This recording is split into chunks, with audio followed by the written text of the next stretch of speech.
और मेरे लखपति करोड़पति दोस्तों, कैसे हो आप सब। मैं पंकज तंवर आपके अपने YouTube चैनल बिटकॉइन स्टूडेंट में आप सभी का दिल से स्वागत करता हूं। दोस्तों, इथीरियम भी फाइनली 1 लाख और इस टाइम पे 1320-1330 डॉलर के बीच में ट्रेड कर रहा है।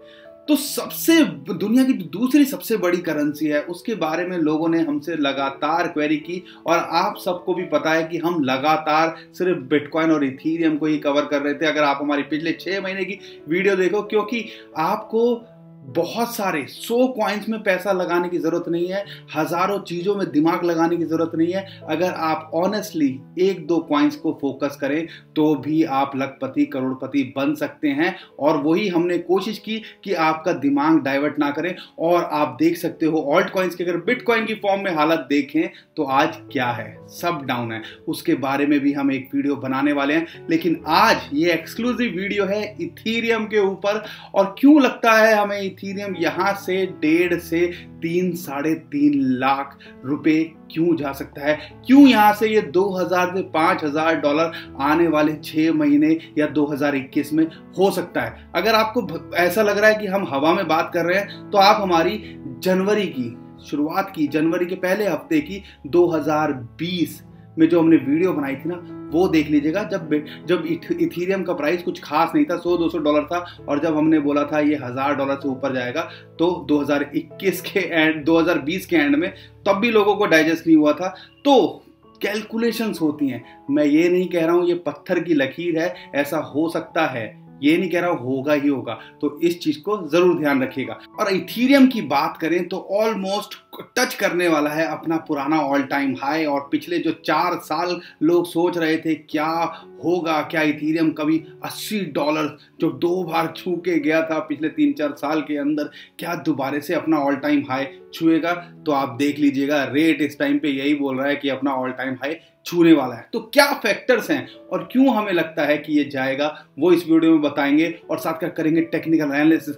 हम हमेशा डॉलर में बात करते हैं, लेकिन आज हम आपको एक और नया एंगल दिखाएंगे कि बिटकॉइन की फॉर्म में इथीरियम की क्या पोजीशन है। और अगर यहाँ बिटकॉइन स्टेबल रहा और इथीरियम ने बिटकॉइन की फॉर्म में पंप किया तो क्या क्या हो सकता है टेक्निकली भी, वो भी इस वीडियो में शेयर करेंगे। तो बने रहिए हमारे साथ में। चैनल पर पहली बार आए तो चैनल को सब्सक्राइब कर लीजिए, वीडियो पसंद आए तो लाइक कर दीजिएगा, शेयर कर दीजिएगा, ट्विटर, टेलीग्राम, व्हाट्सएप, जहां आपका मन करे। और हाँ, चैनल को सब्सक्राइब कर लीजिए, अगर नहीं किया है, पुराने हो तो भी कर लीजिए, नए हो तो आपको करना ही चाहिए, ताकि जो भी हमारी वीडियो वो फटाफट आपको मिल जाए और आप इस चीज़ का फायदा उठा सके।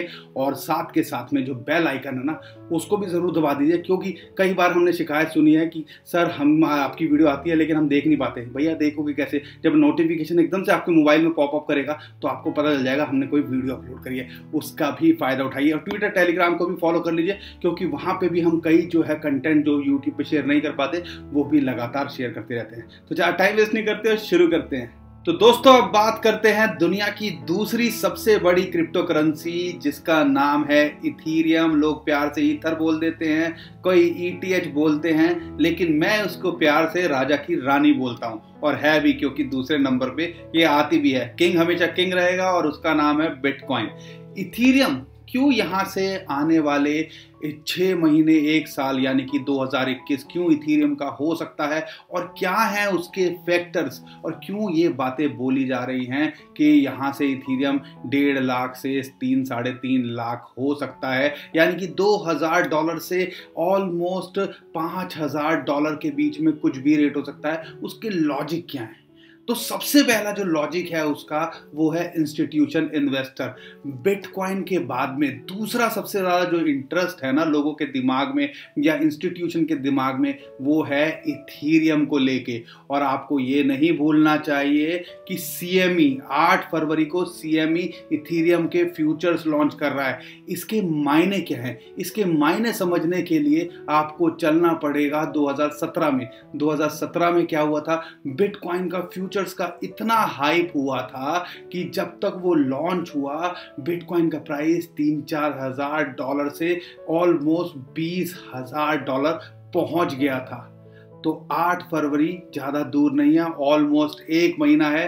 तो बहुत फ्लक्चुएशन इथीरियम के प्राइस में देखने को मिल सकती है अगर बिटकॉइन स्टेबल रहता है। ये है एक पहला फैक्टर। ये फैक्टर क्यों इतना वैलिड लगता है वो आप समझिएगा। आप और मैं जो एक्सचेंजेस है ना, जो क्रिप्टो करेंसी एक्सचेंजेस है, उस पे जो फ्यूचर्स की ट्रेडिंग करते हैं, परपेचुअल की जो ट्रेडिंग करते हैं, एक्चुअल में वो प्रोफेशनल ट्रेडिंग नहीं होती और वो रिटेलर ट्रेडिंग मानी जाती है। लेकिन ये हैं वाइट कॉलर लोग। ये जो इंस्टीट्यूशंस होते हैं वो वाइट कॉलर यानी कि लीगल तरीके से चीज़ों को करना पसंद करते हैं, जिनकी सारी चीज़ों की रिकॉर्डिंग होती है, जवाबदेही होती है, इसलिए ये बहुत ही लीगलफुल माना जाता है। अब यहाँ पे समझना है ये इतना इंपॉर्टेंट क्यों है। आप समझिएगा, जो CME है वो एक एक्सचेंज है और दुनिया के one of the biggest future जो ऑफर करते हैं उसमें से एक आता है। अब यहाँ पे आपको ट्रेडिंग करने के लिए कोई आम आदमी जाके ऐसे ट्रेडिंग नहीं कर लेता, वहाँ पे इंस्टीट्यूशंस के जो है अकाउंट खोले जाते हैं, और अकाउंट भी जो है इंस्टीट्यूशन भी जो है डायरेक्ट नहीं खोलते, वो भी ब्रोकर के थ्रू खोलते हैं, सब ब्रोकर बनते हैं। और उसके बाद में जैसे इंडियन स्टॉक मार्केट में चलता है उसकी तरफ वो वही सिमिलर तरीके से जैसे स्टॉक मार्केट में चलता है वैसे ही अकाउंट खुलते हैं, और वहाँ पे बीच में होता है ब्रोकर भी। अब ब्रोकर क्या करता है भाई, इन्वेस्टमेंट कराएगा और वो हमेशा कमीशन जो है कमाने की सोचेगा। तो यहाँ पे हमेशा वॉल्यूम जो है बहुत ज़्यादा रहता है। और क्रिप्टो करेंसी में सबसे ज़्यादा कमी किस चीज़ की लगती है कि भैया यहाँ पे वॉल्यूम नहीं होता। अगर हम ट्रेडिशनल मार्केट से बात करते हैं तो वॉल्यूम हाइक होगा, स्पाइक होगा, तो और ज़्यादा क्रिप्टो करेंसी मार्केट में करंट आएगा।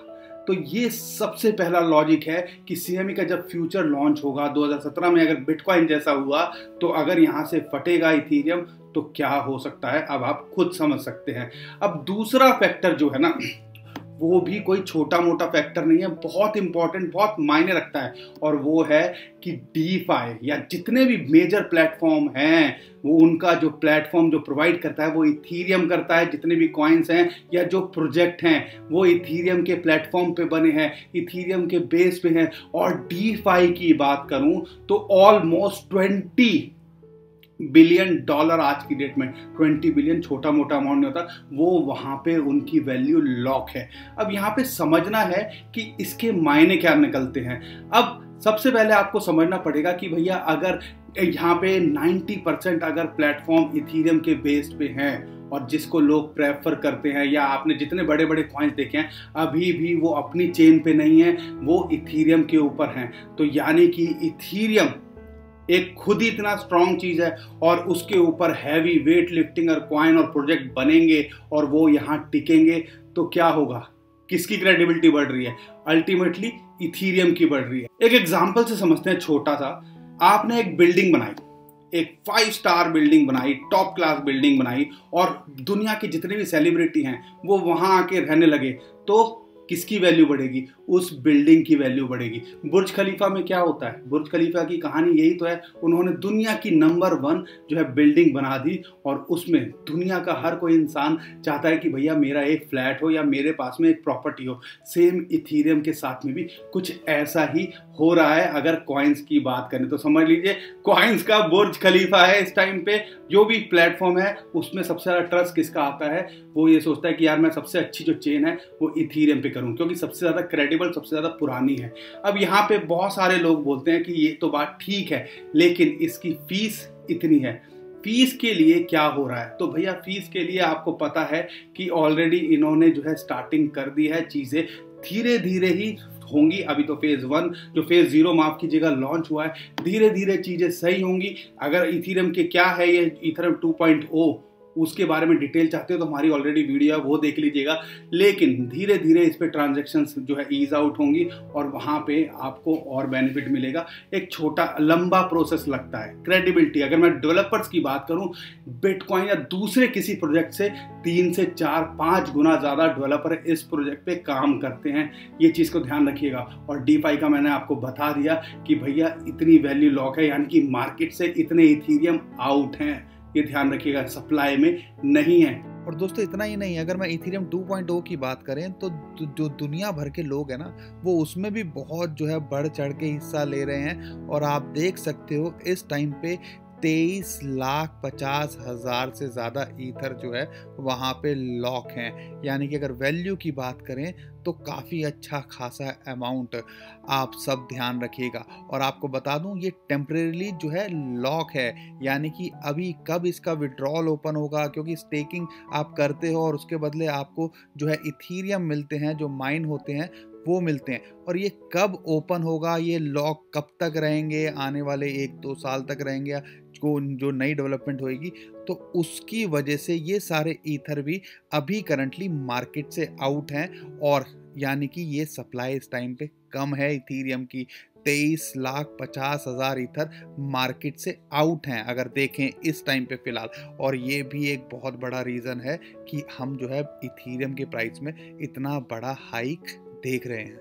अब बहुत सारे लोग इसका काउंटर क्वेश्चन करेंगे कि सर इथीरियम तो हमेशा माइन होता रहेगा, और क्या बिटकॉइन जैसे हमारा लिमिटेड है, क्या इथीरियम तो हमेशा माइन होता रहेगा, तो यानी कि इथीरियम का प्राइस इतना कैसे जा सकता है? उसके बारे में मैं आपको आखिरी में बताऊंगा कि इसका क्या तोड़ है। अब दोस्तों तीसरे फैक्टर की बात करते हैं। अगर गूगल ट्रेंड पे जाओगे ना, बिटकॉइन से ज्यादा जो है सर्चेस इथीरियम के बारे में आज की डेट में हो रही है। यानी कि रिटेलर आम आदमी की बात करें उसमें इथीरियम का क्रेज ज्यादा है, और ज्यादा होने का रीजन भी मैं आपको बता देता हूं।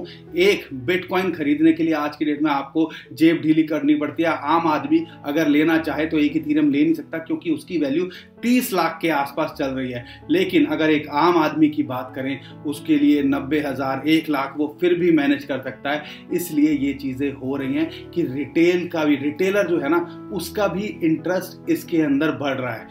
यहां तो ये बात थी।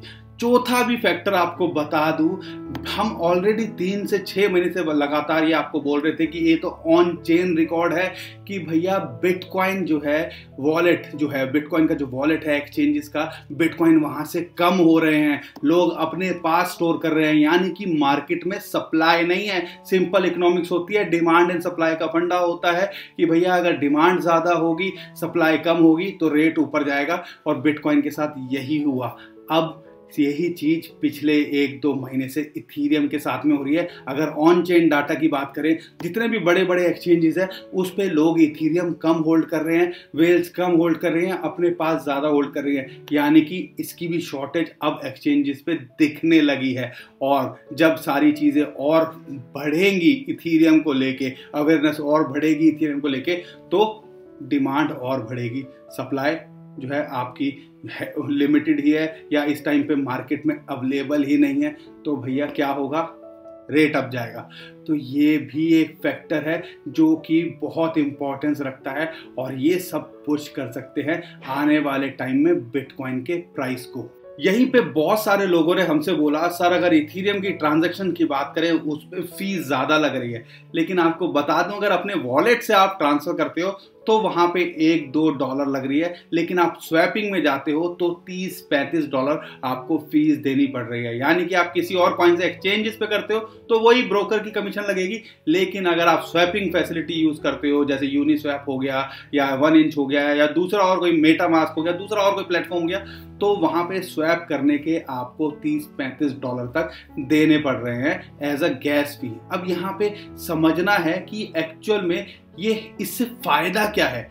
देखो, हम सबको पता है ट्रांजैक्शंस बढ़ रही हैं, और ट्रांजैक्शंस बढ़ रही हैं, फीस हमें ज़्यादा देनी पड़ रही है, लेकिन वो फीस जा किस में रही है? वो फीस जो गैस फीस है वो जा रही है इथीरियम के अंदर, और इथीरियम में अगर जा रही है यानी कि इथीरियम की डिमांड बढ़ रही है। फीस देने के लिए भी तो इथीरियम चाहिए ना, तो अल्टीमेटली इथीरियम का प्राइस इस लॉजिक से भी बढ़ता है और बढ़ेगा। लेकिन इसमें जो सबसे इंपॉर्टेंट रोल है वो है स्टेबल कॉइन्स का। USDT हो या और कोई कॉइन हो, वो सब किस पे है बेस्ड? ज़्यादातर वो है इथीरियम ब्लॉकचेन के ऊपर, इथीरियम के प्लेटफॉर्म पे। अभी तो हमने कोई धूम धड़ाका देखा नहीं है। अभी तो आने वाले टाइम में जब स्टेबल कॉइन की इस टाइम पे इथीरियम के प्लेटफॉर्म पे इतनी ट्रांजैक्शन है, अगर ये मत भूलिएगा, अभी USDC की बात करें, उनका वीज़ा से टाई अप हुआ है, और वीज़ा के पास है almost 60 lakh, 6 million merchant, 60 lakh merchant.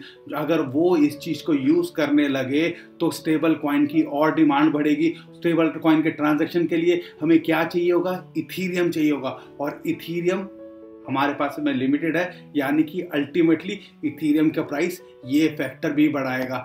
और हम तो यहाँ पे अभी बात कर रहे थे जो हमारी वीजा की और स्टेबल कॉइन का जो टाई अप हुआ यूएसडीसी का, लेकिन आपको बता दें जो यूएसए का कंट्रोलर ओसीसी है, उन्होंने भी जो है कह दिया है कि बैंक जो है एक प्रॉपर एक लीगल तरीके से वो जो है स्टेबल कॉइन को यूज कर सकते हैं और फैसिलिटेट कर सकते हैं अपने यूजर्स के लिए।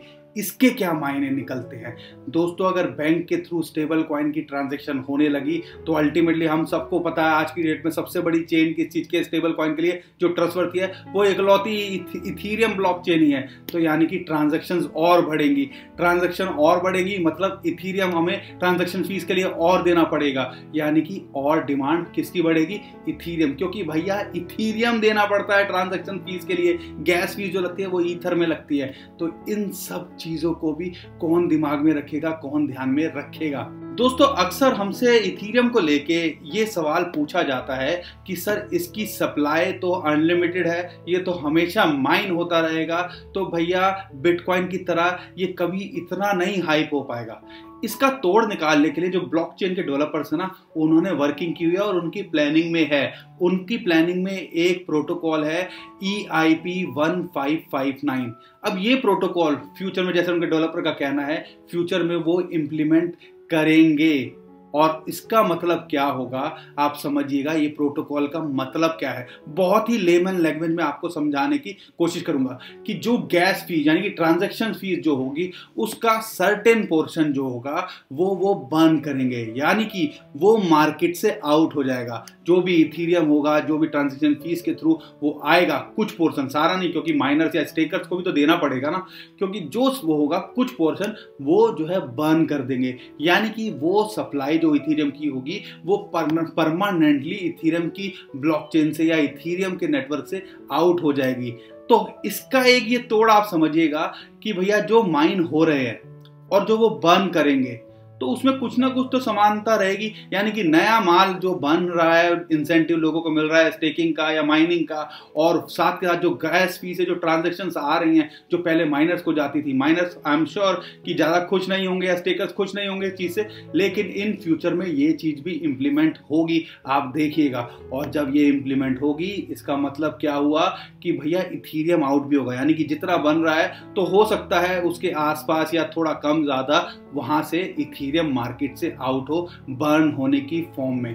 तो ये भी क्या मतलब हुआ, इससे भी इथीरियम का प्राइस इमीडिएटली नहीं, क्योंकि इस चीज के लिए टाइम लगेगा, लॉन्ग टर्म में आने वाले 2-3 साल या जब भी ये इंप्लीमेंट होगा तो ये भी इथीरियम के प्राइस में एक बहुत बड़ा इम्पैक्ट डालेगा। तो ये सब जो तोड़ है ना, पूरा स्टडी करोगे तो आपको ओवरऑल आइडिया लग जाएगा।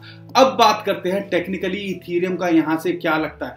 दोस्तों इथीरियम जो एक रेजिस्टेंस बना हुआ था, आपने देखा होगा $1200 के आसपास, उसको फाइनली इसने ब्रेक कर दिया और एक नए जोन में चला गया है और इस टाइम पे $1320-1330 के आसपास ट्रेड कर रहा है।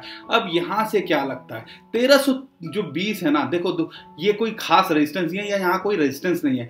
अब इसके लिए रेजिस्टेंस है इसका नया ऑल टाइम हाई, जो आप कह लीजिए साइकोलॉजिकली कह लीजिए $1400 या $1430 के बीच में, ये जो रेंज है ये एक रेजिस्टेंस है और यही इसके जो है बैरियर है नया ऑल टाइम हाई का। और जैसी सिचुएशन लग रही है, और आप खुद समझ सकते हो कि जैसे हमने ये फैक्टर्स बताए हैं, तो आने वाले टाइम के अंदर आपको नया ऑल टाइम हाई आने वाले शायद इसी महीने के अंदर आपको दिख जाए इथीरियम बनाता हुआ, अगर बिटकॉइन यहाँ पे स्टेबल रहता है या इसके अंदर कुछ क्रैश या मेजर करेक्शन देखने को नहीं मिलती है। लेकिन यहाँ पे मैं आपको साथ में एक और एंगल जोड़ना चाहूँगा। अगर आप बिटकॉइन की फॉर्म में इथीरियम का जो प्राइस देखते हो, 2017 में कितना चला गया था, ऑलमोस्ट 0.17, यानी कि आप कह लीजिए ऑलमोस्ट 17% के आसपास बिटकॉइन का पोर्शन एक ईथर आता था। अभी कितना चल रहा है, ऑलमोस्ट 0.03, 0.032, चार्ट में कितना डिफरेंस दिख रहा है। और बिटकॉइन की फॉर्म में हमने कुछ ज़्यादा मूवमेंट नहीं देखी, पिछले 3 महीने पहले भी ऑलमोस्ट 0.04 तक ये चला गया था। तो यहाँ पे आप उम्मीद कर सकते हो कि जैसे ही अगर यहाँ बिटकॉइन साथ देता है, स्टेबल होता है, तो बिटकॉइन की फॉर्म में ये दोबारा से अपना जो पिछले 2-3 महीने पहले 0.04 था उसको ब्रेक करने की कोशिश करेगा। अगर उसको ब्रेक करता है और बिटकॉइन यहाँ पे 40-41 हज़ार डॉलर के आसपास रहता है, तो आप खुद कैलकुलेट कर सकते हो कि यहाँ से प्राइस ऑलमोस्ट 1800 से 2000 डॉलर हो सकता है। अगर इस एंगल को भी देखें, ये हमने आपका नया एंगल बनाया है, लेकिन आने वाले टाइम में जैसे जैसे मैंने आपको ये फैक्टर्स बताए, हो सकता है इथीरियम भी जो है स्ट्रॉन्ग हो बिटकॉइन को की फॉर्म में, और यहाँ से जो इसका अगला टारगेट हो 0.04, उसके बाद 0.54, और उसके बाद में अल्टीमेटली जो हमें लगता है कि जो एक मेजर रेजिस्टेंस है वो है 0.0845 के आसपास। ये यहाँ तक जा सकता है और 10% के बराबर भी आने वाले टाइम में आपको देखने को मिल सकता है 1 साल में। अगर जैसे सिचुएशन लग रही है, जैसे फैक्टर्स के पीछे काम कर रहे हैं, तो कोई बड़ी बात नहीं होगी कि 0.1 जो बिटकॉइन का एक ईथर हो। तो ध्यान रखिएगा। तो ये ओवरऑल फैक्टर्स थे। आई होप आपको वीडियो समझ में आई होगी और हमने जो फैक्टर बताए हैं आपको कुछ ना कुछ लॉजिकल लगे होंगे। हवा में बात नहीं करी है, जो बेसिक चीजें हैं इसको लेके वो हमने समझाई, लेकिन कुछ नेगेटिव्स भी होते हैं। अब यहाँ पे मान लो कुछ वर्स्ट सिचुएशन हो जाती है, क्योंकि इथेरियम 2 हुआ, ओ की बात कर रहे हैं, उसमें से कुछ बग निकल आता है तो हमें क्रैश देखने को मिल सकता है, या अचानक कोई ऐसी चीज आ जाए, कोई ऐसी पॉलिसी आ जाए कि DeFi में से लोग सब अपना पैसा निकाल लें, तो हमें इथेरियम के अंदर क्रैश देखने को मिल सकता है। और बहुत सारे फैक्टर, बिटकॉइन एकदम से क्रैश हो गया तो हमें इथेरियम के अंदर क्रैश देखने को मिल सकता है। तो ये सारे फैक्टर्स हैं, लेकिन ये बहुत ही रेयर फैक्टर है कि ऐसे चांसेस होंगे इस चीज को लेके, लेकिन पॉसिबिलिटी हमेशा बनी रहती है। तो टाइम पे अपना प्रॉफिट भी बुक करते रहिए और टाइम पे ये सारी चीजों को भी दिमाग में रखिएगा आने वाले टाइम के लिए, क्योंकि लालच उतना करना चाहिए जितना आप रिस्क लेके पछताओ नहीं। तो हमेशा time to time profit book भी करते रहिए और अपना वेल्थ को बढ़ाते हुए रहिए।